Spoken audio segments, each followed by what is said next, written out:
নমস্কার বন্ধুরা, শুভ সকাল। আমার সকল বন্ধুদের জানাই স্বাগত। আশা করি আপনারা সকলেই ভালো আছেন, সুস্থ আছেন। আমিও ভালো আছি, আমার পরিবারের সকলেই ভালো আছে, সুস্থ আছে। মামকে রেডি করে দিয়েছি স্কুলে যাওয়ার জন্যে। মামের ড্যাডি মামকে নিয়ে স্কুলে যাওয়ার জন্য রেডি হয়ে গেছে। আর সাথে সাথে মামকে স্কুলে ছেড়ে দুধও নিয়ে আসবে, ততক্ষণ দোকানে বসার ডিউটিটা আমার। আগের দিন ডাক্তার দেখিয়ে বাড়ি ফেরার সময় তো কৈভোলা মাছ দেখতে পেয়েছিলাম। মামের ড্যাডিকে বলেছিলাম যে কৈভোলা মাছ নাও, আমার ভীষণ ভালো লাগে খেতে। তো মামের ড্যাডি বললো এখন দুপুর 2-2:30টার মতো আরে বাজে, এখন যদি এই মাছ নিয়ে যাই কখন বাজবে ধোবে, কখন রান্না করবে, আর এই মাছ এখন গলে পচে যেতে পারে, তাই জন্য এখন নয়, পরে একদিন এনে দেবো। মামসোনার ড্যাডি ফ্লিপকার্ট থেকে একটা গাছ অর্ডার করেছিল, সেই গাছটাই এই যে চলে এসেছে। আর মামসোনার ড্যাডি এটা খোলার জন্য ভীষণই আগ্রহী। তো আমাকে বললো একটু ভিডিও করে দাও, আমি গাছটা খুলি। জানি না কি গাছ দিয়েছে, আমার তো তস সইছে না, এই বলে গাছটা বার করছে। কিন্তু গাছটা খুলে মামসোনার ড্যাডি মনটা খারাপ হয়ে গেল। আপেল গাছ দেখিয়েছিল, কাশ্মীরি আপেল গাছ দেখিয়ে আর এই যে কুল গাছ পাঠিয়েছে। এই সেকেন্ড টাইম হলো ফ্লিপকার্ট থেকে কোনো জিনিস নিয়ে ঠকলাম। ফার্স্ট টাইম চাদর কিনে ঠকেছিলাম, আর এই যে গাছ কিনে ঠকলাম। আপেল গাছের জায়গায় কুল গাছ এলো। এখন 1:45 মতো আরে বাজে। এই যে মামসোনা স্কুল থেকে চলে এসেছে, মামসোনার ড্যাডি নিয়ে আসলো, এইবার দোকানে বসবে, তারপর আমি যাব দুপুরে রান্না করতে। মামসোনা স্কুল থেকে এসে ভীষণ খুশি হয়ে গেছে, কারণ হচ্ছে মামের স্কুল থেকে আজকে জুতো দিয়েছে। আর এতটাই খুশি যে ও জুতোর বক্সটা নিয়ে একদম বিছানায় উঠে পড়েছে। এই যে উঠে বাবুকে দেখাচ্ছে, আমাকে দেখাচ্ছে, আমাকে বলে আমি জুতো পেয়েছি নতুন, আমাকে একটু ভিডিও করে দাও। আর এই যে আপনাদেরকেও দেখাচ্ছে এইভাবে, কালকে পায়ে পড়ে স্কুলে যাব এই কথা বলছে। 2টো মতো বাজে, আর দেরি করিনি, দুপুরে রান্না করতে চলে এসেছি। চিন্তা করছি কি রান্না করব। তো ভাবলাম বাবু যেহেতু বেগুন ভালোবাসে, তো বেগুন ভাজা করে নিই। আর এই যে একটু চওড়া চওড়া শিম নিয়েছিলাম দূরের থেকেই, তো শিমগুলো দেখে এতটাই ভালো লাগছে, তো ভাবলাম যে একটু ভাজা করি। এই শিম ভাতে খেতেও ভীষণ ভালো লাগে। এদিকে কড়া বসিয়ে দিয়েছি আর ডাল সেদ্ধ করে নিচ্ছি। কড়াতে তেল দিয়ে তেলটা গরম করে নিয়েছি, গরম করে নিয়ে এই যে লম্বা লম্বা করে বেগুন কেটে নিয়েছি, আর এটা ভাজতে দিয়ে দিচ্ছি। আর এই লম্বা লম্বা করে বেগুন ভাজলে না তেল কম লাগে, আর গোল করে বেগুন ভাজলে তেলটা একটু বেশিই লাগে। এই যে দেখো বন্ধুরা, বেগুন ভাজা তো আমার হয়ে গেছে, আর তেলটাও কতটা রয়েছে। আর গোল গোল করে বেগুন ভাজলে এতটাই টানে কি বলবো। মাঝে মাঝে তো গোল গোল করে ভাজি, তখন আর কড়াতে তেল দেখতে পাওয়া যায় না। আর এই যে তখন মনে হয় যেন একটুও তেল দিইনি, বিনা তেলেতেই আমি বেগুনটা ভাজছি। আর পাশের ওভেনেতে আমি সিমটাকে হালকা লবণ হলুদ দিয়ে ভাপিয়ে নিয়েছি। আর এই যে তেল দিইনি, অল্প করে ওই তেলেতেই সিমগুলো ভাজতে দিয়ে দিচ্ছি। একটু লাল করে এপিট ওপিট করে ভেজে নেব। আর এই শিম ভাজা না ভাতের সঙ্গে বেশ খেতে মিষ্টি মিষ্টি লাগে, কিন্তু এক ফোঁটাও চিনি দিই না এতে। আর আমার মনে হয় যে শিম ভাজার থেকে শিমের ভর্তা খেতে বেশ ভীষণই ভালো লাগে, ঝাল ঝাল এতটাই ভালো লাগে কি বলবো, ওই দিয়ে এক থালা ভাত উঠে যায়। কৈভোলা মাছ তো খেতে আমার ভীষণই ভালো লাগে। তো আগের দিন মাম্মামের ড্যাডি তো কৈভোলা মাছ নিয়ে আসেনি, তো আজকে বাজারে দেখেছে, তাই আজকে সকালবেলায় নিয়ে এসছে। নিয়ে এসে আমাকে বলেছে এটা কৈভোলা মাছ। তো মাম্মামের ড্যাডি এখনও মাছ চেনে না ঠিক মতো, বাজার করে আনলে কী হবে, মাছ বাজার করে আনলে কী হবে, এটা এখনও ঠিক মতো মাছ চেনে আনতে পারে না। মাঝে মাঝে তো আমার কাছে বকাও খায় খুব। আর এদিকে একবার মাছ ভেজে নিয়েছি, একবারে তো মাছ ভাজা যায় না, 6 পিস মাছ ছিল, তাই জন্যে 3 পিস করে দুবার ধরে মাছটা ভেজে নিচ্ছি। আজকে তো 2 রকম মাছ নিয়ে এসছে, তাই জন্য চিংড়ি মাছের মাথাগুলো আলাদা করে নিয়ে, আর এই যে মুসুর ডাল 2টো ভিজিয়ে দিয়েছিলাম, চিংড়ি মাছের মাথা দিয়ে মুসুর ডালের বড়া করে কাসুন্দি দিয়ে টক করব। চিংড়ি মাছের মাথা দিয়ে মুসুর ডালের ব্যাটারটা রেডি করে নিয়েছি, আর এটাকে এই যে বড়া বানিয়ে নিচ্ছি। আর একবারেই বানিয়ে নেবো সবগুলো, আর দুবার ধরে বানাবো না। আর আমার এতটাই ঠান্ডা লেগেছে যে ভয়েস দিতে আমার ভীষণই অসুবিধা হচ্ছে, এতটাই গলা খুসখুস করছে। এই যে এটা ভাজা হয়ে গেছে, এটাকে এবার এক এক করে নামিয়ে নেব। আগে কৈভোলা মাছের তেল ঝালটা করে নেব।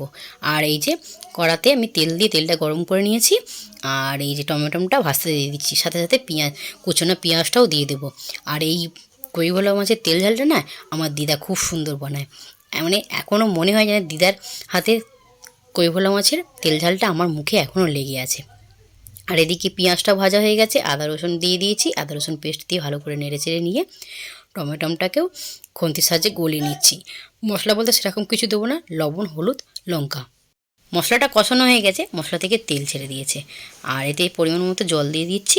জলটা ফুটে উঠেছে। এতে ভেজে রাখা মাছগুলো এক এক করে তুলে দিচ্ছি। আর মাছ হলে তো মামের তো কোনো কথাই নেই, মাম তো ভীষণ খুশিয়ে ভাত খেয়ে নেবে। মাছের তেল ঝালটা রেডি হয়ে গেছে। আর কৈবল্যা মাছটা ভীষণই নরম, যেহেতু বরফের মাছ, তাই জন্য খুন্তির সাহায্যে হালকা হাতে নামিয়ে নিচ্ছি। আর মাছের তেল ঝালটা না খেতে খুবই সুন্দর হয়েছিল। রান্না করতে বসার আগে চিন্তা করি কি রান্না করব, কিন্তু রান্না করতে যখন বসি তখন এক এক করে মেনু ঠিক করে নিই যে এই রান্নাগুলো করি। আর কুমড়োটা পড়েছিল, নষ্ট না করে ভাবলাম কুমড়ো দিয়ে কাসুন্দি দিয়ে আর এই চিংড়ি মাছের বড়া দিয়ে টক করে নিই। এই যে কাসুন্দি দিয়ে দিয়েছি আর কুমড়োটাকেও ভেজে নিয়েছি, জল দিয়ে টকটা ফুটিয়ে নিয়েছি আর ভেজে রাখা বড়াগুলো তুলে দিচ্ছি। মামের আঁকা ক্লাস থেকে এই যে আঁকা দিয়েছে, ঘর দিয়েছে, এই যে ঘর আঁকতে দিয়েছে 4টে, আর আঁকতে দিয়েছে পদ্ম ফুল। রোজ একটা করে আঁকতে বলেছে, তো ও ঘরটা এঁকে এই যে রং করে নিয়েছে। আর এখন আঁকতে বসেছে পদ্ম ফুল। আর সাথে সাথে বাবুরও আঁকা দিয়েছে, চলুন বাবুর আঁকাটা দেখাই। এই যে বাবুকে ক্লাস থেকে আঁকা দিয়েছে, একটি মেয়ে বীণা নিয়ে বসে আছে। যেহেতু সামনে সরস্বতী পুজো, তাই জন্যে এইরকম একটা আঁকা দিয়েছে। ডান দিকেরটা বাবু এঁকেছে আর বাঁ দিকেরটা স্যার দিয়েছে আঁকতে। কীরকম হয়েছে অবশ্যই বলবেন বন্ধুরা। অনেকটা দেরি হয়ে গেছে, তাই জন্যে মাম্মামের ড্যাডিকে আগে খেতে দিয়ে দিয়েছি। আর এই যে এদিকে বাবুর ভাতটা মেখে রেডি করেছি। বাবু এত বড় ছেলে, এখনও ভাত মেখে দিতে হয়। এই যে বাবু বেগুন ভাজা খেতে ভালোবাসে বলে বেগুন ভাজা দিয়েছি আর মাছ ছাড়িয়ে দিয়েছি।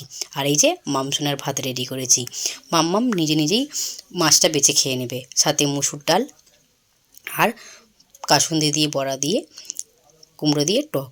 রান্না করবো না করতে করতে অনেক কিছুই রান্না হয়ে গেছে আজকে। সন্ধ্যাবেলায় কি সুন্দর মাম্মাম ক্লাসে গিয়েছিল, ক্লাস থেকে এসে বলছে মা আমার মাথাটা টিপটিপ করছে আর মাথাটা কেমন ঘুরছে।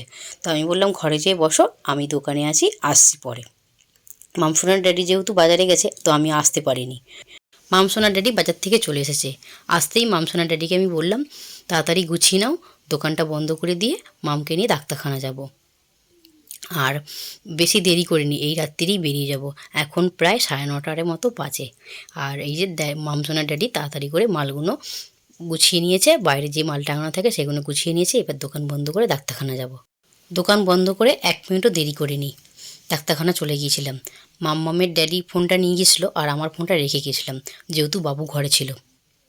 আর এই যে মাম্মামকে ডাক্তার দেখিয়ে নিয়ে আসার পর এই যে ওষুধ দিয়েছে, মাম্মাম খেলো। ওষুধটা খাওয়ার পর মাম্মাম এই যে এসে শুয়ে পড়েছে, একদমই ওর কিছু ভালো লাগছে না। আর আমি বললাম ওষুধটা খেয়েছো তো, আস্তে আস্তে জ্বরটা নেমে যাবে। এখন অনেকটাই জ্বরটা নেমেছে, ও একটু শুয়ে যাক। মামকে নিয়ে ডাক্তারখানা চলে গিয়েছিলাম, তাই জন্যে খাবার বানাতে পারিনি। বাবুকে ম্যাগি বানিয়ে দিয়েছি, বাবু তাই খেয়েছে। আর এই যে মামকে ডাক্তার দেখাতে গিয়েছিলাম, তো পাশেই মামের আন্টির বাড়ি, তো মামের আন্টি সাথে নিয়ে গেছিলো ডাক্তারখানায়। তো ও আসার পথে মামের আন্টি এই যে টিফিন বক্সে করে এই খাবারগুলো পাঠিয়ে দিয়েছে। এখন রাত্রি 11:30 মতো আর বাজে। এই যে মামের জ্বরটা নেমে গেছে, আর মাম সেরকম না তেমন কিছু খাচ্ছে না, তাই মামের ড্যাডি দোকান থেকে একটা ক্যাডবেরি এনে দিল। এনে দিতে এই যে মাম ভীষণ খুশি হয়েছে আর এটা দেখছে। খাবো কি না খাবো জিজ্ঞাসা করছে আমাকে, আমি তো বললাম খাও।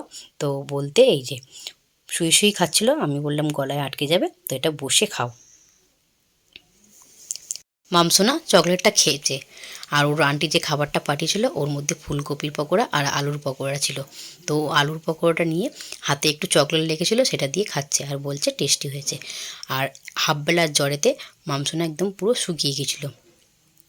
আর আজকের মতো ব্লগটা আমি এখানেই শেষ করছি। আমার ব্লগটা আপনাদের কোথাও কোনো অংশে ভালো লেগে থাকলে লাইক কমেন্ট শেয়ার করার জন্য অনুরোধ রইল।